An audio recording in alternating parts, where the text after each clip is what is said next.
राजन, फिर पहले आपके पास आना चाहूंगा, क्या जानकारी मिल रही है एयरपोर्ट सोर्सेज से? क्या कुछ पता चल पा रहा है? क्या राजनाथ सिंह के आने के शेड्यूल में जो समय है, क्या उसमें कोई तब्दीली हो सकती है?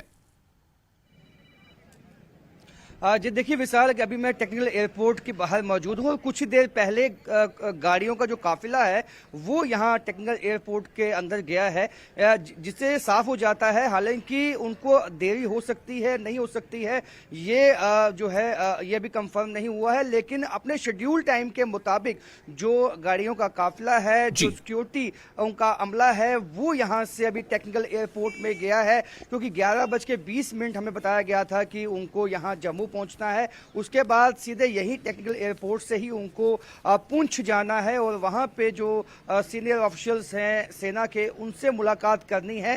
और उसके बाद वापस लगभग 2 बजे के लगभग जो है उनको वापस आना है जम्मू राजभवन में। उनको एक हाई लेवल सिक्योरिटी मीट जो है वो करनी है। जितनी भी इंटेलिजेंस एजेंसीज हैं और जितनी भी सिक्योरिटी फोर्सेस एजेंसीज हैं, उन सबसे जो है मुलाकात करनी है। और सबसे अहम 2 बातें हैं कि एक तो कोऑर्डिनेशन जो तमाम सिक्योरिटी एजेंसीज के बीच होनी चाहिए, उस बात पे बल दिया जाएगा। और उसके साथ साथ कोई कोलैटरल डैमेज ना हो। जब भी कोई अभियान चलाया जाता है या कोई कैसो लॉन्च किया जाता है, cordon and search operation launch किया जाता है किसी इलाके में, तो इस बात पे भी ध्यान दिया जाए ताकि वहां पे किसी तरह का कोलैटरल डैमेज ना हो। और उसके साथ साथ ही अभी जो पुंछ में अभियान चलाया हुआ है, सेना ने अभी उसको विड्रॉ नहीं किया है, तो कहीं ना कहीं ये भी है कि जो आतंकवादी छुपे हुए हैं पीर पंचाल की घने जंगलों में, उनको भी ढूंढ निकालने के लिए किस तरह की स्ट्रेटजी, किस तरह की रणनीति अपनानी है, उस पे भी जो है वो बात होगी।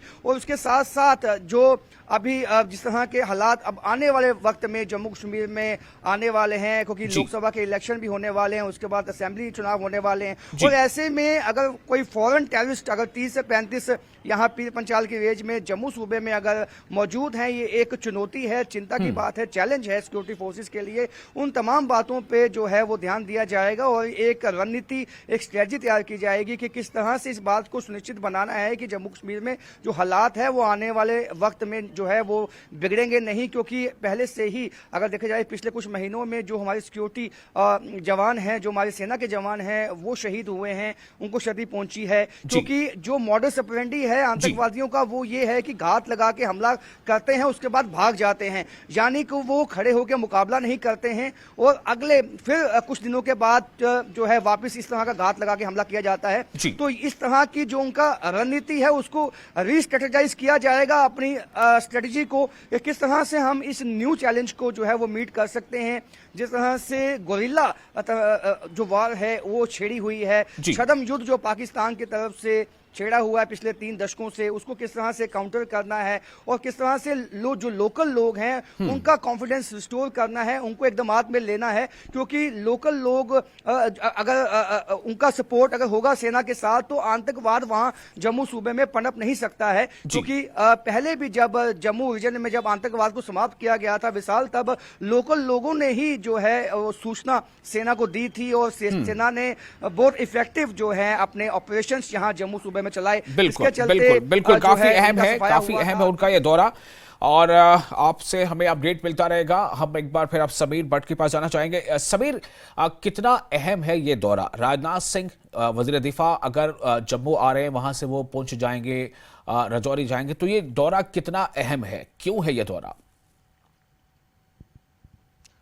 देखिए, ये अहम है, कई एंगल से ये बहुत इम्पोर्टेंट है। पहला कि जिस तरह से हम सुबह से ही कह रहे हैं कि एक चैलेंज तो है सिक्योरिटी के सिनेरियो में। हालांकि कश्मीर वैली की अगर हम बात करें तो ये अपने आप में सही बात है कि बहुत हद तक इजाफा, बहुत हद तक इम्प्रूवमेंट हुई है कश्मीर की सिक्योरिटी सिचुएशन में। अगर आप 2016 के बाद जब बुरहान वानी की किलिंग हुई, तो उस दौरान में 2015 से लेकर 2021 के बीच में आपने देखा कि कश्मीर वैली में दर्जनों आतंकवादी थे, और दर्जनों आतंकवादी न सिर्फ जैश के थे बल्कि उसमें लश्कर तोयबा, जैश ए मोहम्मद, हिजबुल मुजाहिदीन और कई ऐसे संगठन थे जो पनपे थे वहाँ पे। और हालात इतने खराब हो गए थे कि जो एक बड़ा कंसर्न बन गया था सेंट्रल गवर्नमेंट के लिए। लेकिन ये अपने आप में सही बात है कि जिस तरह से फिर operation all out 1, all out 2 और ऑल आउट 3 चलाया गया, जिसमें दर्जनों के करीब आतंकवादी और उनके कमांडर्स को मारा गया,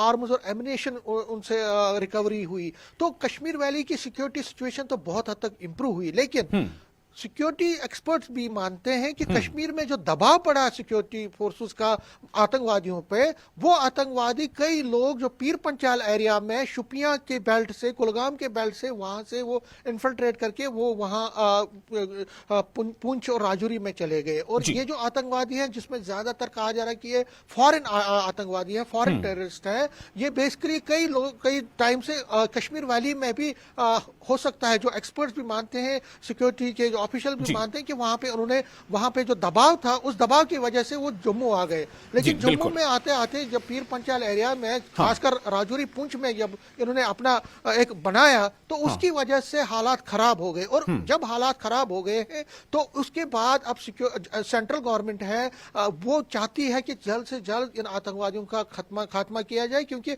हमारे सिक्योरिटी के जवानों की काफी अहम है। सही बात आप बता रहे हैं कि जो शिफ्ट है, जो स्ट्रैटेजी में बदलाव है आतंकियों की तरफ से भी, और पीर पंजाल के एरिया में जो अब घटनाएं ज्यादा सामने आ रही हैं, इसको लेकर एक सार्थक हाई लेवल सिक्योरिटी मीट होगी और वज़ीर दिफा का पहुंचना काफी अहम कई मानों में है। बहुत शुक्रिया आपका समीर और राजन तमाम जानकारी के लिए।